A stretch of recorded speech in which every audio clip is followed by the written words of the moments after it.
예, 오늘은 이 말씀을 가지고 하나님께서 쓰시는 사람, 그런 주제로 말씀을 전합니다. 하나님이 새 시대를 여실 때 하나님께서는 옛 시대를 정리하세요. 옛 시대를 정리하시고 새 시대를 열 계획을 하나님은 가지고 계십니다. 인간이 아무리 실패해도 게으르고 나태하고 자기 일을 감당하지 않아도 하나님의 일은 실패하지 않아요. 하나님께서는 그러면 그 사람을 옛사람을 정리하시고 새 사람을 통해서 또 새 일을 하십니다. 그래서 이 말씀을 읽으면서 가슴이 뜨끔했어요. 뜨끔했습니다. 내가 잘못하면 엘리가 돼서는 안 되겠다. 엘리가 그런 생각을 가졌어요. 엘리가 젊었을 때는 엘리라고 생각해 본 적이 없어요. 제 나이가 조금 먹어가면서 자칫하면 나의 마음속에 나태한 이런 것들이 들으면 자칫하면 엘리가 될 수도 있겠다. 하나님이 늘 새 시대를 열어가시는데 그 새 시대를 열어가는데 쓰임받는 사무엘이 돼야지. 우리가 저를 포함해서 우리 모두가 저 사람 안 되겠다. 하나님 이렇게 해서 저 사람 정리하고 새로운 사람으로 새 일을 시작해야 되겠다 하는 이런 엘리가 돼서는 안 되겠다. 그런 생각을 가졌어요. 저는 저로서 굉장히 그런 이렇게 경각심이랄까요? 하나님이 말씀을 묵상하는데 정신을 번쩍 나게 하셨는데 오늘도 여러분 말씀 들을 때 정신이 번쩍 나시기를 주의 이름으로 축복합니다. 오늘 정신이 번쩍 나야 돼요. 이 말씀을 듣고. 자, 사무엘이 하나님을 섬기던 시대는 하나님의 말씀이 희귀한 시대였다. 그렇게 말합니다. 1절 말씀 보면 아이 사무엘이 엘리 앞에서 여호와를 섬길 때에는 여호와의 말씀이 희귀하여 이상이 흔히 보이지 않았더라. 이렇게 말씀을 합니다. 그럼 특별히 그 아모스 8장 11절에 보면 유명한 말씀이 있죠. 보라 날이 이를지라 내가 기근을 땅에 보내리니. 여러분 기근이 오면 얼마나 고통스럽겠어요. 사람들이. 근데 내가 기근을 땅에 보내 마지막에. 그런데 이 기근이 어떤 기근이냐면은 양식이 없어 주림이 아니고 물이 없어 가람도 아니고 여호와의 말씀을 듣지 못한 기갈이라 그랬습니다. 마지막 때. 가장 비참한 게 뭐냐면 하나님의 말씀을 듣지 못하는 거예요. 비가 안 오면 이제 땅이 가뭄이 들고 그렇게 되지 않습니까? 곡식이 없고 하나님의 말씀이 없는 이게 가장 저주스러운 상황이 되는 거죠. 하나님 말씀하지 않아요. 하나님 말씀이 없어요. 더 이상. 그런 상태입니다. 그런데 지금 이 사무엘이 살던 시대가 바로 그런 시대예요. 여호와의 말씀이 희귀한 시대다. 희귀하다는 말은 여호와의 말씀이 물론 긍정적으로 뜻하면 값비싼 그런 뜻도 있습니다. 단어에 그러나 여기서는 좀처럼 하나님의 말씀이 이 사회에 없다는 거예요. 하나님의 말씀이. 그러니까 그 하나님의 말씀이 없다는 게 뭐예요? 그 시대를 사는 사람들의 마음속에 하나님의 말씀이 없다는 거죠. 하나님의 말씀에 대한 관심도 없고 하나님의 말씀을 그렇다고 막 이렇게 들으려고 하는 열심도 없고 그러니까 당연히 하나님 말씀 모르니까 하나님 말씀대로 살고자 하는 그런 사람도 없는 거예요. 그러면 이 일을 누가 감당해야 되냐면 당시에는 제사장이 감당을 해야 돼. 엘리 제사장과 두 아들 홈리와 비누아스가 설사 그렇다 할지라도 사람들이 이 하나님의 말씀을 자기들은 하나님의 말씀을 묵상하면서 이 말씀이 희귀해지지 않도록 어떻게 해야 돼요? 성도들을 일깨우고 말씀을 가르치고 이런 일들을 열심히 해야 되는데 이 엘리와 홈리 비누아스 마음에 그런 마음이 없어요. 나태하고 게으르고 그냥 주님이 맡겨준 일도 제대로 감당하지도 않고 그냥 나태함과 게으름밖에 없어요. 그냥 시간 때우고 그냥 어제도 말씀드렸지만 성전에 성도들 가져오면 그냥 그거 지가 집어먹고 그냥 편안하게 살고 그런 거 외에 하나님 맡겨준 이 말씀을 가르치고 선포하는 일에 막 이 열정이 있고 막 그래서 연구하고 막 가르치고 싶고 선포하고 싶고 이런 뜨거운 마음이 없어졌다는 거예요. 제사장 마음에서. 이게 다 복합된 거예요. 복합된 거예요. 그래서 제가 지난주에 토요일날 우리 교육자들하고 교육자 회의 토요일마다 이렇게 한 30분 뭐 40분 이렇게 강연을 하는데 설교 뭐 이렇게 얘기하다 그런 얘기를 했습니다. 우스갯소리로. 설교 이렇게 돌아가니까 어떨 때는 한 주일에 주일 오후하고 금요일 뭐 이렇게 두 번 1년에 한두 번 겹칠 때도 있는데 그럴 때 좀 이제 부담이 될 수도 있고 그런데 제가 그런 말을 했어요. 그 하나님의 말씀 설교 순서가 들어왔는데 그런 사람은 없지만은 그냥 제가 한 말이에요. 그 설교 순서가 돌아온 게 부담으로 느껴지면은 다른 일 하는 게 좋다. 내가 왜 나한테 이렇게 설교를 안 시켜주나? 나 설교 더 하고 싶은데 이런 마음이 없으면 다른 일 빨리 해라. 지금 이 길을 계속 갈 필요가 없다. 웃으면서 그런 이야기를 했는데 진짜예요. 그 이야기는. 우리 안에 교육자들의 마음속에는 하나님의 말씀을 먼저 자기가 묵상하고 연구하면서 말씀에 대한 그 깨달음과 눈물과 그런 게 있어야죠. 이 말씀. 그 다음에 그 깨달은 게 있으면 어떻게 하고 싶을까요? 우리 목회는 전하고 싶어요. 이거 설교하고 싶고. 그래서 늘 매일 그렇게 하나님 말씀 속에 만나야 설교만 하고 싶어서 정말 드문 경우지만 어떤 목사님 일주일에 10번 이상 설교했는데도 왜 이렇게 설교하는 시간이 짧지? 한참 젊었을 땐 그랬다는 거예요. 하나님의 말씀에 대한. 그러나 어떤 사람은 설교하는데 어디를 설교될지 설교 본문 찾다가 며칠 다 지나가는 사람도 있단 말이죠. 이 반성을 제가 했어요. 늘 그래서 제가 여러분에게 뭐 기도해 달라 그래요. 말씀의 샘이 마르지 않게 해달라고. 저를 위해서 기도할 때는 말씀의 샘이 마르지 않게 해달라고 기도해 달라 그랬는데 제가 기도부터 하라고 이제 기도하실 때마다 어떤 분은 대표 기도할 때도 막 그런 기도를 해주시잖아요. 정말 여러분이 기도해 주셔가지고 그 이후로는 말씀의 샘이 아직 안 말라요. 말씀의 샘이 안 말라요. 하나님 계속 기도하면은 또 아이디어를 주시고 막. 그래서 일단은 이 목회자의 마음속에 목회자에게 말씀이 희귀해지면 안 되겠다. 연구하고 묵상해서 말씀의 샘이 마르지 않고 막 전하고 싶은 이 진리에 대한 열정이 우리 교육자들의 마음속에 막 불타올라야죠. 애들을 가르치는 교육자에게도 막 불타올라야죠.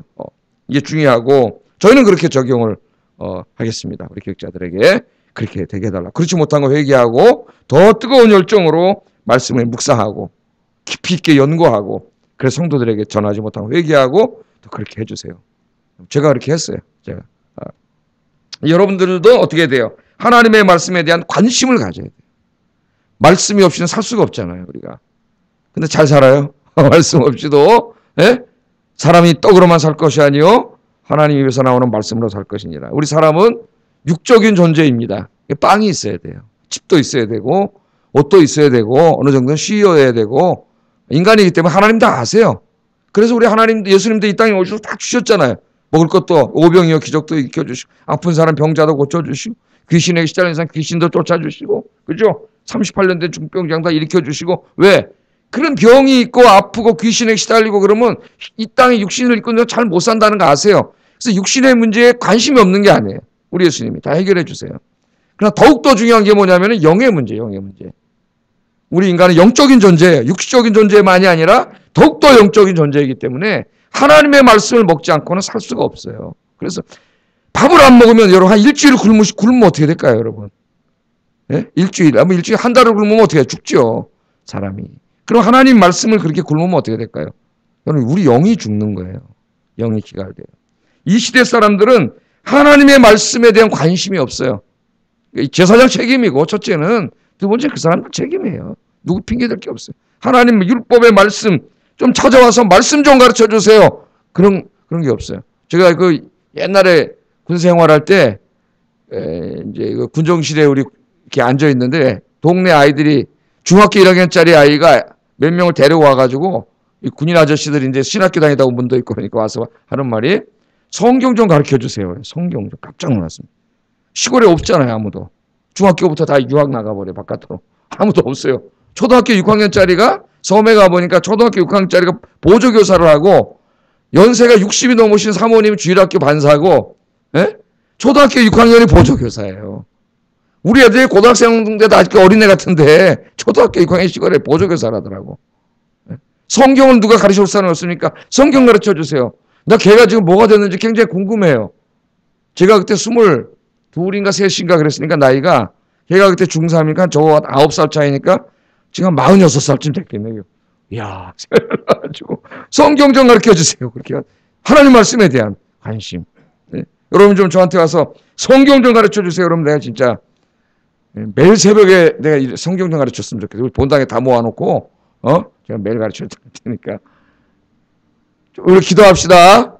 여러분 마음속에도 그런 마음이 생겨나고 우리 성도들 마음속에 하나님 말씀에 대한 열망. 그래서 요새 성경 읽기 하고 있는데 벌써 6월 달에 시상했는데 21명이 일독을 하시고 2독 지금 다 들어가신 분도 있고. 그래서 지금 가을쯤에 한 9월 말쯤에 한 번 중간 시상을 더 하려고 한번 읽으신 분이 있나 다시 모아가지고 그 동력을 좀 제공하기 위해서 하나님 말씀을 탁 읽으세요. 영의 양식이 돼서 여러분 영적으로 풍성해질 줄로 믿습니다.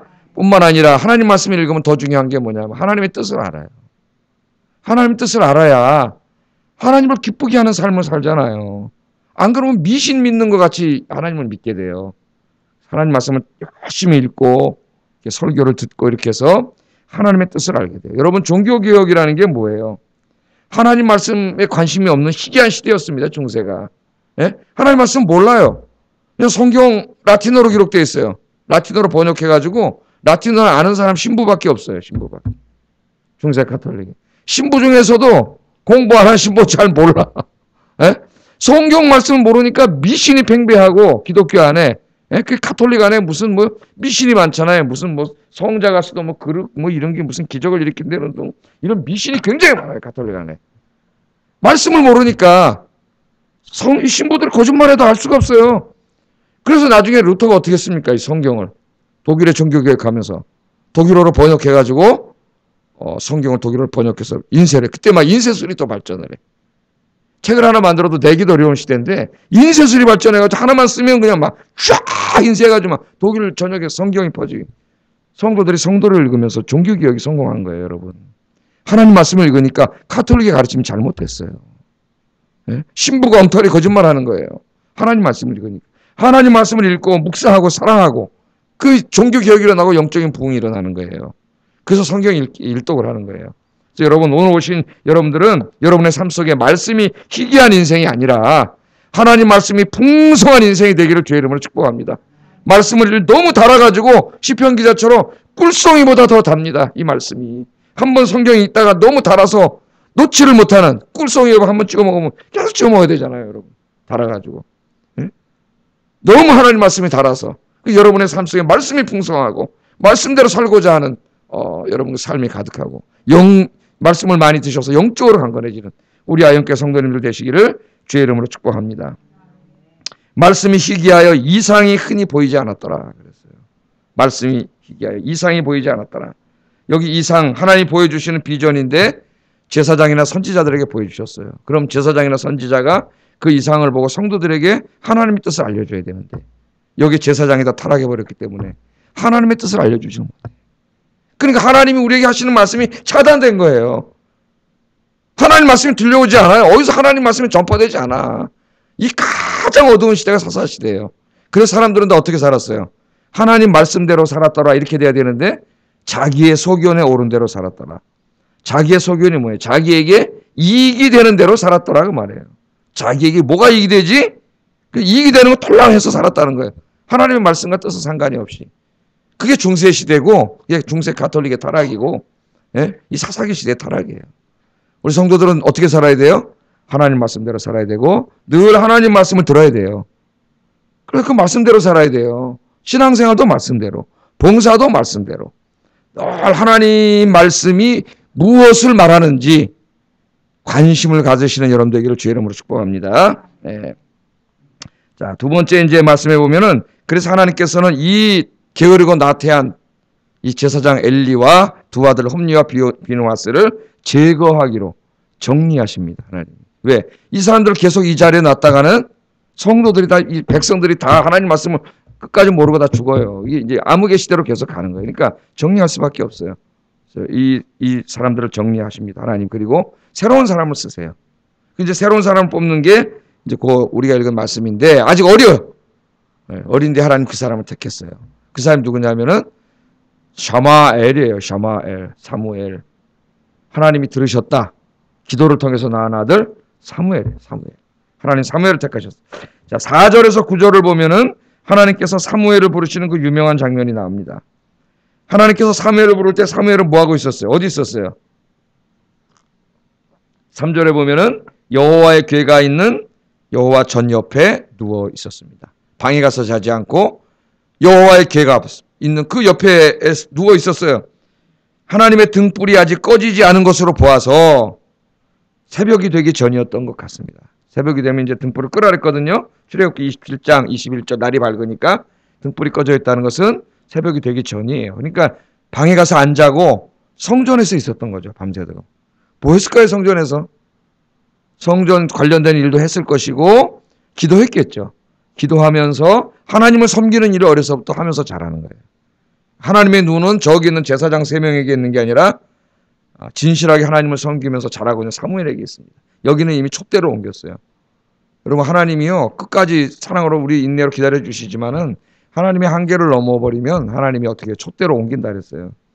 그럼 하나님이 이 사람에게 줬던 일을 다 옮겨요. 다른 데로, 다른 사람에게로. 여러분, 촛대가 옮겨가는 이 제일 불행한 인생이에요. 그 여러분, 하나님 쓰시는 사람, 오늘 제목이 뭐예요? 하나님 쓰시는 사람. 하나님 오실 때, 사무엘 저 밤새도록 성전에 있으면서 주의 일, 맡겨진 일들을 감당하고 기도하는 저 사람을 써야 되겠다. 인간이 봐도 그 사람 쓰지 않겠습니까, 여러분? 그런 사람. 그런 사람 귀하죠. 서로 데려가려고 그러죠. 그런 사람 있으면. 평생 같이 일하고 싶죠. 그런 사람 있으면. 하나님 그 사무엘을 본 거예요. 사무엘. 언약궤가 있는 곳에서 밤늦게까지 기도하며 성전 일을 하다가 아마 잠깐 피곤해서 잠이 들었던 것 같습니다. 근데 거기에 하나님이 찾아오셨어요. 하나님 몇 번 부르셨어요? 3번이나 사무엘을 부르셨습니다. 사무엘아, 사무엘아. 누가 자기를 부른다고 하네, 자다 깨니까.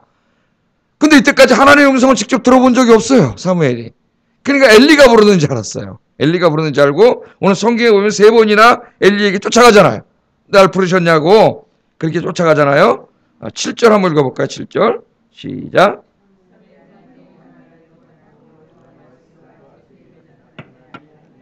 예. 3번이나 하나님이 부르셨는데 그걸 하나님의 음성으로 깨닫지 못하고 3번이나 엘리에게 쫓아가서 날 부르셨냐고 했는데 그 이유를 7절에 이렇게 말하고 있는 거예요. 사무엘이 아직 여호와를 알지 못하고 여호와의 말씀도 아직 그에게 나타나지 아니한 때라. 그렇게 얘기합니다. 사무엘이 여호와를 알지 못했다는 것은 어제도 말했지만은 이거 지식적인 의미만 있는 게 아니에요. 하나님을 몰랐다는 게 말이 안 되잖아요. 성전에서 섬기고 있는데 지식적으로. 이거는 뭐예요? 관계적인 의미라 그랬죠. 관계적인 의미. 사무엘이 성전에서 하나님을 섬기고 기도하고 그렇게 있었지만 아직 한 번도 하나님과 영적인 친밀함을 만나본 적이 없었다고 7절에 이야기하는 거예요. 그러니까 하나님의 음성을 몰라요. 하나님 불러도 알지 못해요. 사무엘은 이때까지 하나님을 개인적이고 인격적으로 만나본 적이 없고 하나님의 음성을 들어본 적이 없습니다. 이성적으로는 다 알고 있죠. 머리로는 알고 있어요. 하나님을 만난 적이 없어요. 어제도 강조했지만은 하나님에 대해서도 알아야 되지만 정말 중요한 거는 뭐냐면은 하나님을 내가 인격적으로 만나는 거예요. 하나님을 내가 인격적으로 만나야 내가 변화되잖아요. 지지난주인가 우리 박동욱 전사님 설교하는데 자기 얘기를 하잖아요. 어려서부터 모태신앙으로 태어나가지고 대학 다닐 때까지 한 번도 교회 밖을 떠나본 적이 없고 교회에서 그냥 섬기면서 교사도 하면서 열심히 섬겼지만은 정말 자기 인격 속에 하나님 만난 때는 이제 20살이 넘어가지고 그때 만나면서 자기가 정말 변했다 그러잖아요. 예? 우리가 교회를 오래 어려서부터 다니면서 그냥 교회 문화 속에 이렇게 쭉쭉 20년, 30년 다닐 수 있습니다. 그러면서도 하나님을 인격 속에 만나지 못할 수가 있어요. 하나님을 인격 속에 만나면 하나님이 찾아오시면 변해요. 우리 수요일 날도 공부했죠. 성령님이 들어오셨는데 그 사람 변하지 않는다는 것은 이상한 거예요. 있을 수 없는 일이에요. 하나님의 영이 찾아오셨는데. 하나님의 영이. 사무엘은 아직 어리니까 그런 거죠. 성전에서 늘 기도하면서 이제 그렇게 섬길 때 아직 하나님을 만나본 적이 없기 때문에 하나님이 3번이나 불렀는데도 몰라요. 근데 이 만남을 통해서 처음으로 이제 하나님을 만나게 되죠. 인격적으로 하나님 만나게 되는 거예요. 얼마나 행복했을까요? 주님이 찾아오셨는데. 그래서 오늘 여러분 기도하시는 여러분 여러분 일에까지 그런 체험들이 있겠지만은 이 새벽 기도를 통해서 여러분 인격 속에 찾아오셔서 부르시는 창모야 부르시는 하나님의 음성을 듣고 하나님 내가 여기 있습니다. 그렇게 하시길 바랍니다. 예? 어떤 주교처럼 저 하나님이 예? 주님 내 기도합니다. 오냐 내가 여기 있다 그랬더니 심장마비 걸려서 죽었다 그랬죠. 제가. 예? 그냥 우스갯소리가 아니라 소설 이야기예요. 소설 이야기. 단편 소설 이야기예요. 그 가톨릭의 죽은 신앙을 희화한 소설이에요. 신부가 매일 가가지고 그것도 주교급 신부가 네? 하나님 전에 가서 기도를 해요. 7시면 되면 가서 기도를 하는 거예요. 하나님 좋았습니다. 아무 음성이 없어. 맨날 하나님 좋았습니다. 형식적으로 가서 기도한 거예요. 하나님 좋았습니다. 근데 어느 날 진짜 하나님이 하나님 좋았습니다니까 오냐 내가 여기 있다 그랬더니 깜짝 놀라서 심장마비로 죽었잖아요. 죽었어요. 왜? 하나님이 진짜 내가 여기 있다고 응답하실 줄 몰랐어요. 예? 주교까지 됐지만은 그런 하나님 만나본 적이 없어. 그냥 신학 공부해가지고 와서 껄렁껄렁거리고 그러고 댕긴 거예요. 그냥 옷만 입고 신부처럼. 예? 하나님 만나본 적이 없어요. 하나님의 음성을 들어본 적도 없어요. 친밀하게. 그런 신앙생활이 되어서는 안 되겠다. 여러분, 인격 속에 하나님을 깊이 만나시는 여러분 되시기를 주의 이름으로 축복합니다. 예. 그래서 이제 엘리를 찾아가다가 엘리가 가르쳐 줬죠. 나 너 안 불렀다. 세 번이나 그러고 보니까 엘리 제사에 이거 하나님이 부르는 거구나. 그래서 이제 이거 내가 부른 게 아니라 하나님이 부르는 것을 가르쳐 줬어요. 3장 10절 읽어보겠습니다. 시작.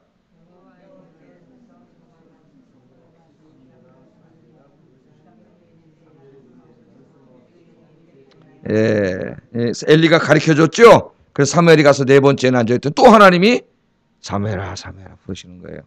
그래서 이제 제사 엘리가 가르쳐 준 대로 말씀하옵소서 주의 종이 듣겠습니다. 하나님 말씀하시면 어떻게 해야 돼요? 들어야죠. 들어야죠. 예. 지금 하나님 어떻게 말씀하세요? 성경 읽을 때 말씀하시고 설교 들을 때 말씀하세요. 저 설교 나한테 하는 설교 같네? 그때가 뭐예요? 하나님 나에게 말씀하시는 거예요. 예. 근데 이 사람들이 나에게 하시는 말씀인 것 같네? 그게 축복이고 막 돈 벌고 막 이런 말씀이면 아멘 하는데 그 말씀이 꼭 나의 잘못을 지적하는 말씀인 것 같으면 어떻게 해야 돼요? 나를 까네? 까기 내가 여러분을 왜 까요? 말씀으로. 어떤 시험이 들 때는 그런단 말이에요. 그게 나를 책망하는 말로 들리든 나를 위로하는 말로 들리든 나에게 들린다면은 지금 축복이에요. 그거는 누가 나에게 말씀하시는 거예요? 하나님 말씀하시는 거예요. 아멘으로 받아야 돼요. 나의 잘못을 보게 하실 때는 회개. 나에게 위로가 될 때는 위로를 받으세요. 하나님이 응답을 약속하시는구나. 그 하나님 말씀하시는 거예요. 근데 이렇게 못 들어도 안 되고, 우리는 늘 하나님 말씀을 들어야 돼요. 이렇게 주의 종이 듣겠습니다. 이런 자세로 들어야 된다는 하나님 말씀은. 주의 종이 듣겠습니다. 주님 오늘 깨닫게 하시니 내 죄가 생각나는데 죄송합니다 하나님. 내일부터 이렇게 안 살겠습니다. 이렇게 하면 되는 거고, 내가 하나님 낭망이 됐는데 주님께서 이 말씀을 통해서 날 위로해 주시는군요. 용기를 내서 오늘 내가 다시 일어나겠습니다. 이렇게 하나님 말씀하실 때도 있죠. 내가 절망 가운데 있었는데 하나님 나에게 오늘 소망을 주시군요. 이 소망을 붙잡고 내가 살겠습니다. 이런 자세죠. 이게 내가 듣겠습니다. 그러니까 여러분 내 생각, 내 뜻 이게 뭘 중요해요. 하나님 말씀하시 다 내려놓으세요. 그냥 하나님 말씀을 들으세요. 하나님 말씀을. 우리 육신의 정욕과 하나님 말씀 부딪힐 때도 있어요. 그래서 여러분 늘 하나님 말씀하실 때는 내가 여기 있습니다 하고 겸손하게 무릎 꿇기를 바랍니다. 그래야 하나님 계속 말씀하세요. 그래서 사무엘에게 하나님 말씀하시면서 다 말씀해 주셨어요. 내가 저 엘리와 두 아들 저 집안은 심판할 것이다. 그 다 죽어요. 세상 집안이 다 멸망을 당합니다. 그리고 내가 너를 세워서 새 시대를 열기를 원한다는 거예요. 새 시대. 여러분 이제 우리 아현교회에 또 이 새로운 지역이 생기고 이런 이제 새로운 출발점에 있습니다. 언제 여기 할지 곧 털리겠죠. 새로운 출발점. 새 시대가 여기 이제 열릴 때에 기도하세요. 우리 아현교회를 이 새 시대가 열리는데 쓰임받는 교회가 되게 해달라고 기도하시고 그 새 시대가 열릴 때 하나님 나를 사용해 주세요. 이렇게 기도하세요. 나를. 엘리와 홈리 비누아스 같은 사람이 이 사람 안 돼가 아니라 사무엘처럼 사무엘처럼 쓰임받는 사람이 되게 해주세요. 그렇게 기도를 하세요. 여기 새 사람이라고 하는 것은 새 시대를 이끌어갈 새 사람은 무슨 젊은 사람 뭐 이런 사람을 말하는 게 아니라 누구예요? 하나님의 말씀을 들어서 성령 충만해져서 새롭게 영적으로 태어난 사람이에요. 그건 우리 모두가 될 수가 있잖아요. 모두가. 그죠? 그게 새 사람이에요. 다시 한번 내가 잘못하고 나한테 했던 것을 하나님 앞에 내려놓고 기도하면서 다시 성령과 말씀으로 무장해서 하나님이 앞으로 이 지금 아현동 일대를 어떻게 바꾸어 가실지 알지 못하는데 하나님 나를 사용해 주십시오. 여러분 이미 새벽에 나서 기도하시니까 기도의 용사로 일단 뽑혔어요. 할렐루야. 축하드립니다. 축하드려요. 기도하세요. 이제 우리 교회를 위해서. 이 역사는 그냥 이루어지지 않아요. 사무엘처럼 성전에서 자면서 기도하는 사람들을 통해서 이루어지는 거예요. 그 사람들이 약한 것 같아요? 기도로 이루어지는 거예요. 기도로. 오늘 오신 분들이 이 새벽 기도부터 사명을 감당하면서 앞으로 하나님이 세우실 이 새 시대에 이 새로운 동네 새로운 마을에 사무엘로 쓰임받기를 주의 이름으로 축복합니다. 기도하겠습니다. 말씀을 생각하면서 기도하겠습니다. 늘 우리가 이성적으로 머리로만 하나님 알아서는 안 되겠어요. 하나님과 친밀한 인격적인 만남이 있어야 되겠습니다. 새벽에 나와서 기도하면서 살아계신 하나님을 내가 인격적으로 만나고 사무엘아 사무엘아 부르시는 그 따뜻하신 하나님의 음성을 내가 듣게 해주세요. 그런 정말 살아있는 신앙생활하게 해주세요. 첫 번째 기도 제목이고, 두 번째는 하나님 말씀하실 때 튕겨내지 말고 어떤 말씀이든지 내가 듣겠습니다. 하나님 말씀을 겸손하게 듣게 해주세요. 그래서 세 번째, 새로운 시대를 열어가는 사무엘이 되게 해주세요. 같이 기도하겠습니다. 사랑하신 아버지 하나님,